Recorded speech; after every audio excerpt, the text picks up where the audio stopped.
It was a moment that defied headlines, borders, and even time itself. As the aircraft wheels touched the sun-baked runway of Ouagadougou, Burkina Faso, no reporters were waiting, no red carpet had been rolled out, and not a single camera flashed. There was only the hush of warm wind and the raw anticipation of something sacred about to unfold. A sleek black SUV stood quietly at the edge of the tarmac, guarded not by soldiers or ceremony, but by stillness. Beside it stood a single man, not in uniform, not draped in presidential regalia, just a simple, dignified presence wearing a modest shirt, his eyes scanning the aircraft door.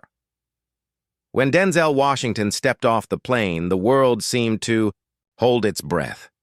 His movements were slow, not from age or fatigue, but from the weight of everything he had just experienced. The global icon who had commanded stages and screens for decades now stood humbled and silent, staring across the distance at a man who had seen him not as a star, but as a symbol of strength in his own youth. Their eyes met. No translator was needed. No introductions were necessary. In that fleeting moment, both men understood what no speech could convey, how one life, one role, one story could reach across oceans and light a fire in a barefoot boy, and how that same boy could grow into a leader who would one day return, the light. They walked toward each other, their steps firm yet unhurried, like time itself had slowed to honor the occasion. When they finally embraced, it wasn't a handshake or a photo opportunity. It was real, raw, human. It was the collision of two hearts, shaped by completely different worlds, yet beating with the same rhythm of truth and dignity. "I'm honored you came," President Ibrahim Traoré said quietly, his voice soft but resolute, as though speaking directly to Denzel's soul. Denzel's response came after a pause, his voice thick with emotion. "I didn't come as a star," he whispered, eyes glistening. "I came as a brother." The simplicity of the moment carried more gravity than any headline ever could. As the SUV doors closed behind them and the vehicle began to drive through the dusty, sunlit roads of Ouagadougou, no words were spoken. The silence between them was not empty. It was sacred, filled with memories, sacrifices, dreams, and an unspoken promise that something powerful, something transformative, was about to take shape. Neither man knew exactly what the next few days would hold. But deep inside, they both understood one thing clearly. This was more than a visit. This was destiny in motion. Two lives, two legacies, quietly aligning to remind the world that courage, respect, and human connection are stronger than any fame, flag, or frontier. The black SUV moved slowly through winding village paths, past neighborhoods alive with laughter, the smell of firewood, and the colors of daily life. Small children ran barefoot alongside the vehicle, waving and giggling, unaware of the historic meeting taking place inside. Their joy was pure, untouched by politics or fame. Neither Denzel nor President Traoré spoke much during the drive. Silence filled the car, not of discomfort, but of reverence. They were heading somewhere sacred. Finally, the car stopped in front of a humble house, sun-baked clay walls, a rusty tin roof, and a wooden door weathered by time. Traoré paused, his hand on the door. "This was my home," he said softly. He opened it slowly. Inside, there were no guards, no signs of power or politics, just a small woven mat on the floor, faded family photos on the wall, and a silence that spoke of humble beginnings. The air smelled faintly of earth and old memories. Then Traoré handed Denzel a crumpled photograph. In it, a young boy clung to the hand of an older woman. "She raised me," he said quietly. "My parents worked long hours. She fed me, bathed me, told me stories of strength and dignity." His voice faltered, "And she's still alive." They got back into the SUV and drove for another hour, winding deeper into rural Burkina Faso. The roads narrowed, the trees grew taller, and the air felt thicker with emotion. Denzel kept staring at the photo. The woman's eyes were kind, but carried the weight of 100 sacrifices. "Where is she now?" he asked. President Traoré's jaw clenched. "She still works, cleaning classrooms at a rural school. She's 85, still sweeping floors." He paused. "She never wanted help. She always said, 'God gave me legs, I'll use them,' until he takes them." When they arrived, the school was old but full of life. Children laughed and drew in the dust with sticks. The walls were cracked, but the spirit was unbroken. And then she appeared. Bent with age but standing tall in dignity, clutching a worn-out broom. The same woman from the photo. Denzel froze. Traoré stepped forward. "Mahawa!" he called. She looked up slowly. Recognition flashed in her eyes. "Ibrahim?" she whispered. He rushed into her arms like a boy again. "Mama!" They wept in each other's arms as the children watched in awe. Then her eyes shifted to Denzel. She gasped, stepping back in disbelief. You're him," she said, her fingers trembling as they touched his face. "You're the man he used to watch in the movies." In that quiet school courtyard, time seemed to freeze. 3 souls, 3 intertwined stories, and one moment that echoed far beyond the village walls. Later, the 3 of them sat beneath a massive Baobab tree near the school. Its ancient branches spread wide like protective arms. Mama Hawa sat between them, her hands calloused, her back curved, but her spirit unshaken. She told stories of young Ibrahim, how he used to cry when he was cold, how he once gave her his only slice of mango just so she could eat. Denzel listened, moved beyond words. This was the kind of strength his films had only hinted at, real, lived strength. Then Mama Hawa reached into the pocket of her faded apron. "I kept this," she whispered. She unfolded a small, yellowed piece of paper. A child's handwriting, smudged but still readable. It read, "One day I will be a leader, and I will find you, Mama. I promise." Ibrahim gasped. He remembered writing it, his 9th birthday. She had given him her last piece of bread. That moment had planted the seed of everything he had become. Denzel wiped a tear away. "She held on to hope," he said softly. "That's the most powerful kind of faith." Suddenly, a young child ran up barefoot, laughing, holding a cracked plastic ball. "Mama, come play." And she did. Still barefoot, still smiling, sweeping years of hardship aside like dust beneath her broom. Something changed in Denzel then. This wasn't just a visit. He had found something sacred, something that fame and awards could never give him. That evening, they returned to the presidential palace in silence. The air between them was heavy, not with sadness, but with the weight of truth. Finally, President Traoré stood up and said, "I want to show you something I've never shared with anyone outside my family."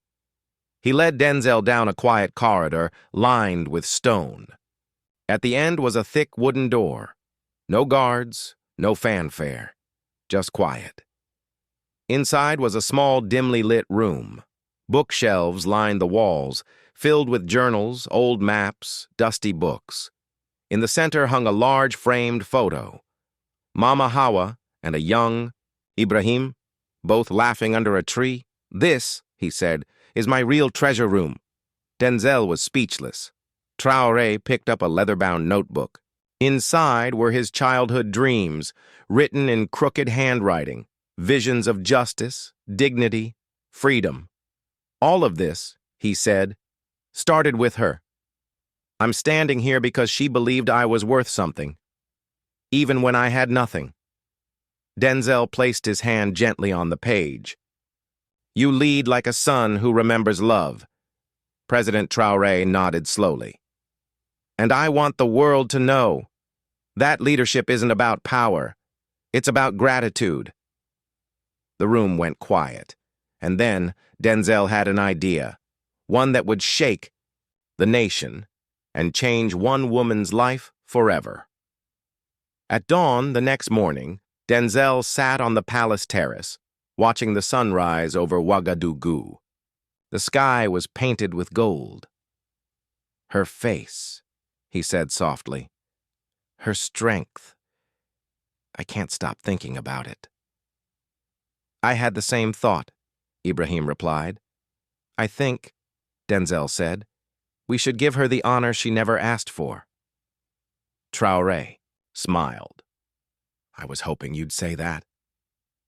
That afternoon, without alerting any press or cameras, they returned to the village school. A few teachers gathered, the children lined up, barefoot and curious. Mama Hawa stood near the door, confused. What's going on? She asked softly. Then President Traoré knelt before her. He held out a small velvet box. Inside, a gold medallion, engraved with her name and the national seal. For your service to this nation, he said, voice trembling, as a mother, a teacher, and a guardian of hope. The children erupted in applause. Tears streamed down Mama Hawa's cheeks. Then Denzel stepped forward, pulling out an envelope. From the world of cinema, he said, I spoke with my producer. Your story, it's going to be a film, and every dollar will go to building schools in your name. Mama Hawa dropped to her knees, weeping. She had spent her life giving. And now, at last, the world was giving back. But the story didn't end there. 3 days later, Denzel Washington returned to Los Angeles for a live TV interview on one of America's biggest talk shows. It was supposed to be lighthearted. Red carpets, upcoming films, the usual banter. But when the host asked, So, how was Burkina Faso? Denzel paused. Then, with a quiet smile, he said, Sometimes you go looking for a story, and instead you find your soul. And the audience once again fell silent. There was laughter in the studio, the usual sparkle of lights, the glimmer of celebrity. But behind Denzel Washington's warm smile, something had changed. Something profound. As the cameras rolled and the talk show host asked him casually about his recent trip to Africa, Denzel paused. His eyes softened, his voice dropped just slightly, and then he said, Can I take a call? The host blinked, surprised. Live? Right now? Denzel nodded slowly. The production crew scrambled to adjust the feed. Within seconds, the massive screen behind them flickered to life, and the audience gasped. There, live from Burkina Faso, stood President Ibrahim Traoré. The studio fell silent. It was no longer a routine interview. Mr. Washington, President. Traoré began with warmth in his voice. Your visit reminded us that compassion knows no borders. You honored my people this week. Now, I want to honor someone you inspired. He stepped aside, and then she appeared. Mama Hawa, her image filled. The screen, eyes glowing, smile trembling, holding a mobile phone close to her ear. The woman who had once scrubbed school floors barefoot was now standing before the world. The audience audibly gasped. Even the seasoned host covered his mouth. Denzel's hand trembled. His lips parted slightly, but no words came. You reminded the world, Traoré continued, that those with the loudest voices must sometimes pause to listen. Then, in hesitant, broken English, Mama Hawa spoke, her voice filled with love. Thank you, my son. Denzel bowed his head and wept on live television, not as an actor, not as a star, but as a man. And millions around the world wept with him. The moment instantly went viral, shared across continents, translated into dozens of languages. It wasn't about movies anymore. Twitter erupted. Hashtags like Maman Hawa, President of Hearts, and Denzel Breaks silence began trending globally. From Paris to Lagos, from Atlanta to Tokyo, people shared stories of their own mothers, grandmothers, and the unsung women who had shaped them. A photograph of young Ibrahim hugging Mama Hawa in her clay kitchen spread like wildfire, shared by celebrities, journalists, activists. International networks paused politics and wars for a moment of humanity. CNN called it the most powerful thing ever aired on live television. And then something even more remarkable happened. A humble GoFundMe page, quietly started by one of the village school students to raise $10,000 for local classrooms, suddenly exploded. In just 2 hours, it crossed the $1 million mark. The donations weren't just money, they were messages, prayers, dedications. For my grandma, who fed 10 of us on nothing. In honor of Auntie B, who raised me. Because love like hers changed the world. But while the world watched in awe, Mama Hawa's body was quietly fading. By the 6th day of that unforgettable week, she had smiled, laughed, hugged, children spoken with presidents and global icons. But now her body, worn by years of labor and love, began whispering its farewell. She requested to see Ibrahim and Denzel. No press, no cameras, just the 3 of them in her small clay home under a tin roof. "I am old," she said softly, voice thin but still radiant. "I won't see the next planting season." Both men shook their heads. They weren't ready. They asked her to rest, to stay strong, but she smiled gently. "I have no fear. My only wish is that no child in Burkina Faso ever goes to school hungry." A tear rolled down Traoré's cheek. She reached out and took Denzel's hand. You tell stories that matter. The world listens. Tell this one." Then she pulled a small, faded scarf from under her pillow, torn at the edges, carefully stitched over the years. "This," she said, placing it in Ibrahim's hands, "was the one you tied around my arm when you played president as a boy, my first medal." And with a final whisper, she said, "Take care of each other." They held her hand as her eyes closed for the last time. The sun outside was rising. So was her legacy.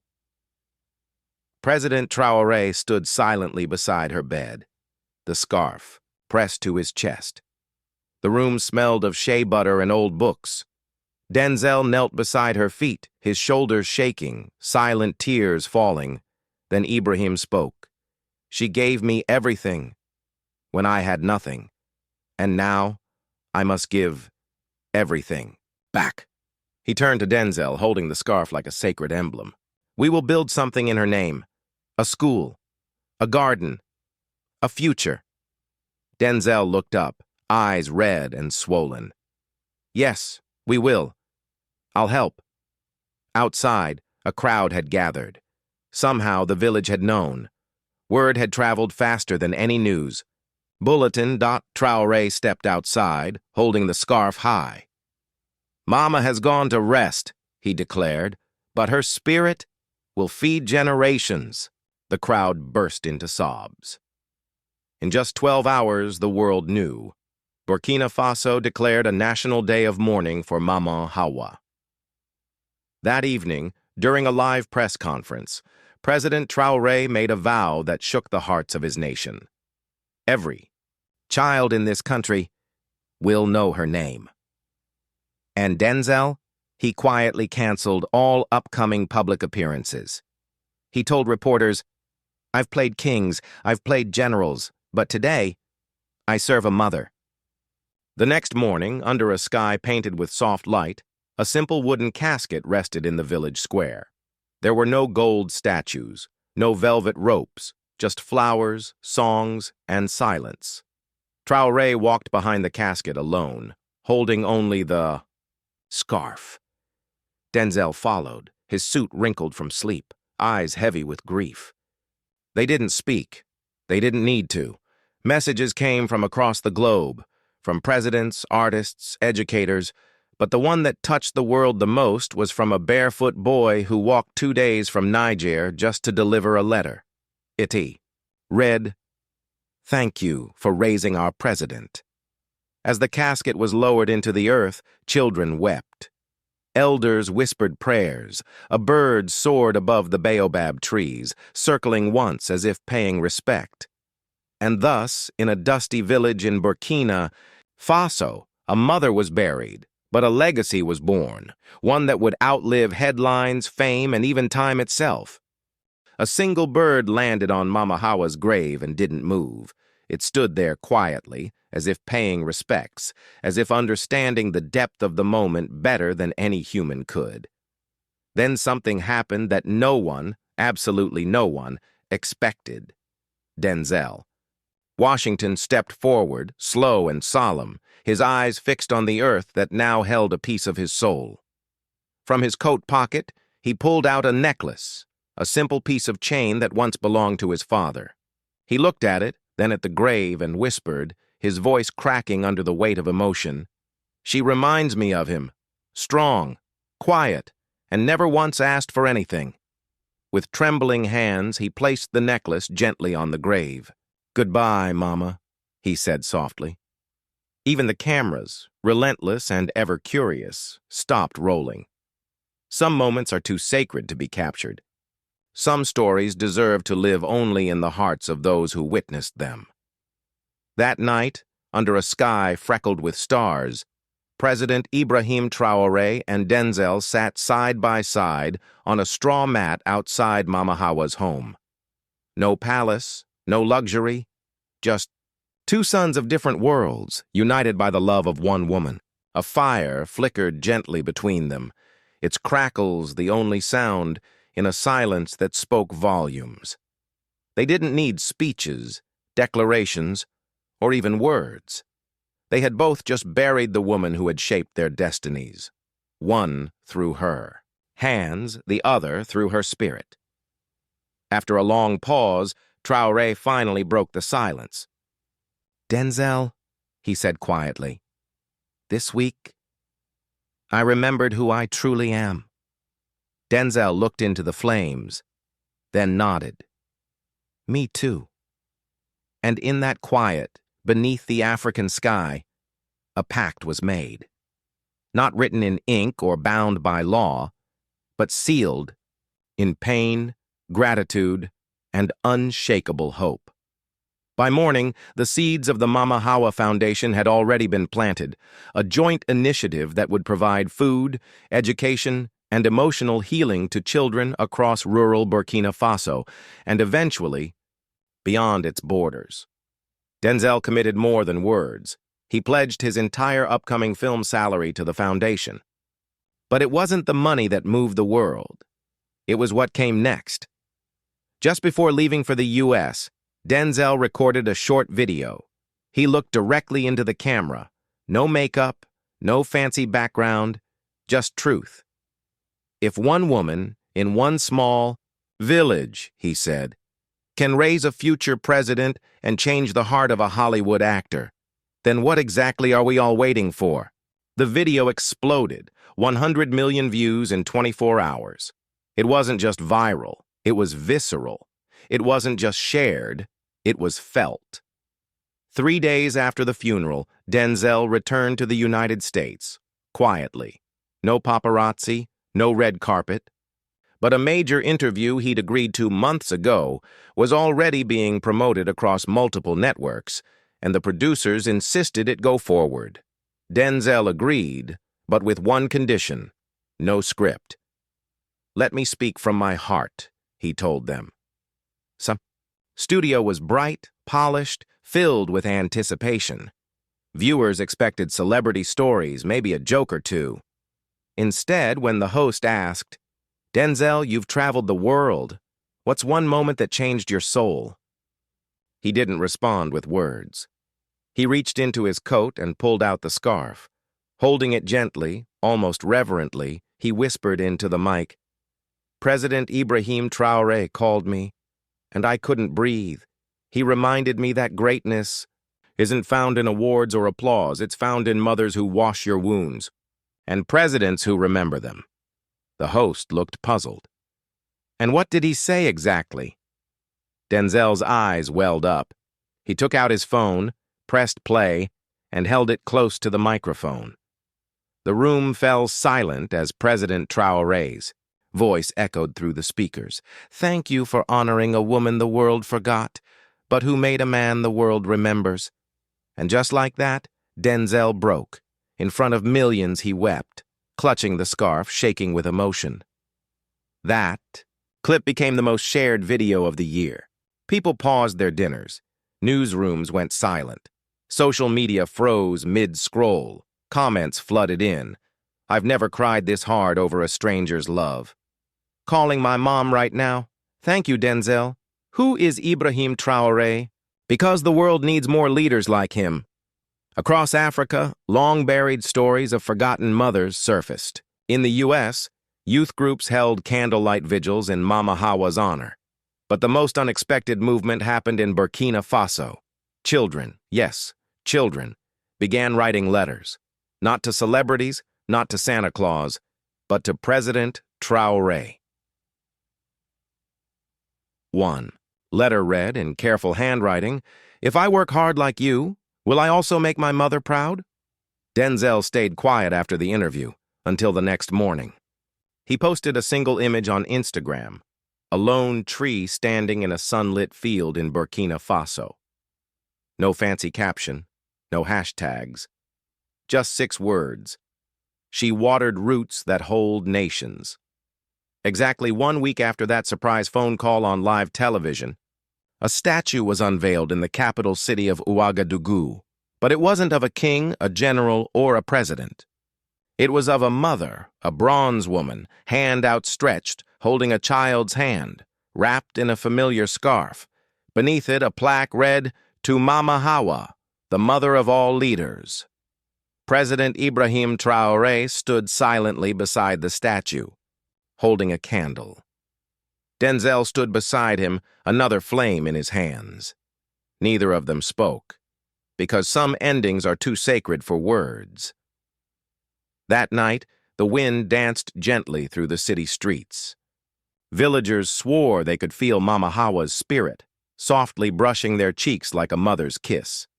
And in Hollywood, Denzel made one final gesture.